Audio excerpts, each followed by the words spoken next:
Can you imagine being told that the key to your paralyzed child's recovery isn't more medicine or another specialist, but a dog? That's exactly what happened to the Williams family, and their story will absolutely change the way you see the world. This all started on what should have been a normal day. Little Sarah, their bright-eyed, bubbly 1-year-old, suddenly fell ill. It was terrifying. A high fever turned into a hospital stay, and then came the diagnosis that no parent ever wants to hear. Sarah had contracted a rare viral infection that had attacked her central nervous system. The result? She was paralyzed from the waist down. The days turned into weeks, then months. The Williams' lives became a blur of doctor appointments, physical therapy sessions, and sleepless nights filled with worry. They consulted specialists from all over the country, trying every recommended treatment, every new therapy.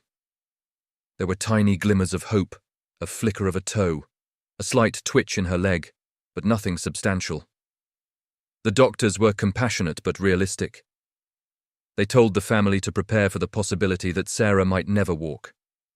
It was a devastating blow. The house that was once filled with laughter fell quiet. Sarah, who used to be such a happy baby, became withdrawn. She would just sit in her chair, staring blankly, the light seemingly gone from her eyes. Her parents were heartbroken, not just by her physical condition, but by the loss of her joyful spirit. They felt like they were failing her, lost in a sea of despair. After a particularly difficult therapy session where Sarah had cried inconsolably, her mother Jessica broke down in the doctor's office. She explained how hopeless everything felt, how Sarah had lost her spark. The doctor, a kind older man named Dr. Evans, listened patiently. He had been with them since the beginning. Then he said something completely unexpected. "Jessica," he said, looking at her with a gentle expression, "I think Sarah needs a dog." Jessica was stunned. A dog? They were barely managing to care for their daughter. How could they possibly add a puppy to the mix? It seemed like the most impractical, illogical advice she had ever heard. Dr. Evans explained his reasoning. He had seen it before. Sometimes the best medicine isn't found in a bottle. He believed a puppy could provide Sarah with something that no therapist or doctor could: unconditional love, constant companionship, and a powerful motivation to move. He spoke about the therapeutic benefits of animals, how they can reduce stress, encourage movement, and bring joy back into a home. He wasn't prescribing a cure, but a companion. He told them to think about it, suggesting a calm, gentle breed, maybe a golden retriever. Jessica went home, her mind reeling. She talked it over with her husband, Mark. He was just as skeptical. It sounded crazy, but then they looked at Sarah, sitting quietly in her room, and they looked at each other. They were desperate. They had tried everything conventional. What did they have to lose? Maybe, just maybe, the doctor was onto something. So, after a week of research and soul-searching, they decided to take the leap. They found a reputable breeder with a litter of golden retriever puppies. When they visited, one little puppy with fluffy golden fur and the most soulful brown eyes waddled away from his siblings and came straight to Sarah, who was sitting on a blanket on the floor. He nudged her hand, then flopped down and rested his head on her lap. In that moment, Sarah did something she hadn't done in months. She smiled. A small, but genuine smile. That was it. The decision was made. They named him Charlie. Bringing Charlie home was like opening a window in a stuffy room. The house was suddenly filled with new energy. There was the pitter-patter of tiny paws, the playful yaps, and the endless clumsy affection of a growing puppy. And the most incredible thing started to happen. The focus shifted from Sarah's paralysis to Charlie's needs. Charlie adored Sarah. He seemed to instinctively understand that she was special. He would bring her his toys, lay his head on her lap for hours, and lick her face until she giggled. For the first time in a long time, Sarah was engaged. She wasn't just a patient, she was Charlie's best friend. Her physical therapists noticed the change immediately. They started incorporating Charlie into their sessions. They would place Charlie's favorite squeaky toy just out of Sarah's reach. Before, Sarah would have given up, frustrated, but now she wanted to get the toy for Charlie.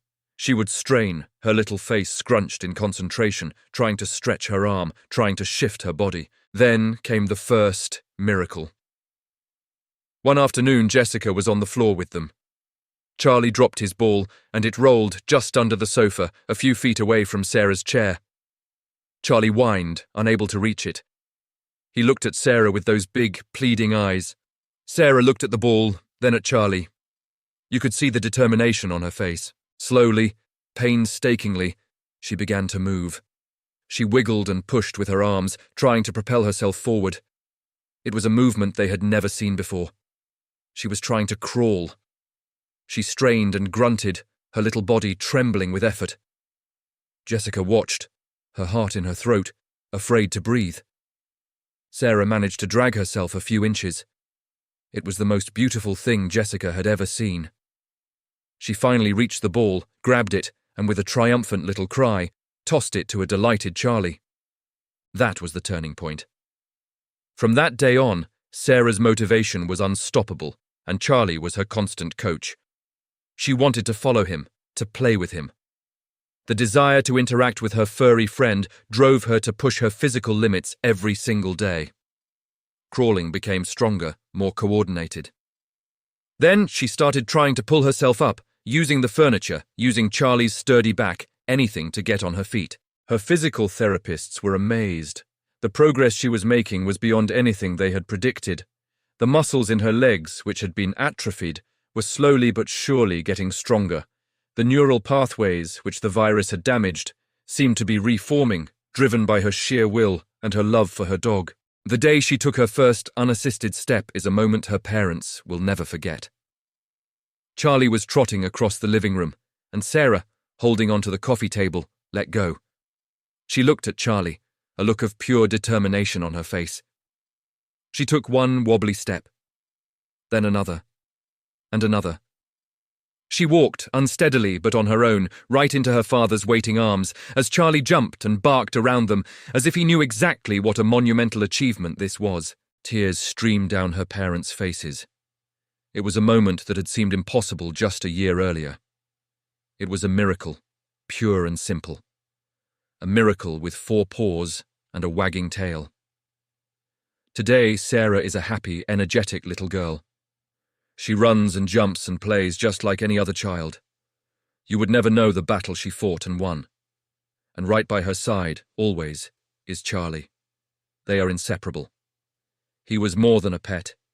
He was her purpose, her motivator, and her healer. This story isn't about magic. It's about the profound, scientifically recognized power of the human-animal bond. It's about how love and motivation can unlock potential that medicine alone cannot reach. Dr. Evans didn't prescribe a dog as a cure, but he understood that healing involves the body, the mind, and the spirit. Charlie healed Sarah's spirit, and that gave her the strength to heal her body. It's a powerful reminder that sometimes the most extraordinary solutions come from the most unexpected places. It's a story of hope, resilience, and the incredible healing power of a dog's love. So next time you see a service dog or a therapy animal, remember Sarah and Charlie and the unbelievable connection that can truly change a life. Thanks for watching. If this story touched your heart, please give it a like and subscribe for more incredible true stories. We'll see you in the next video.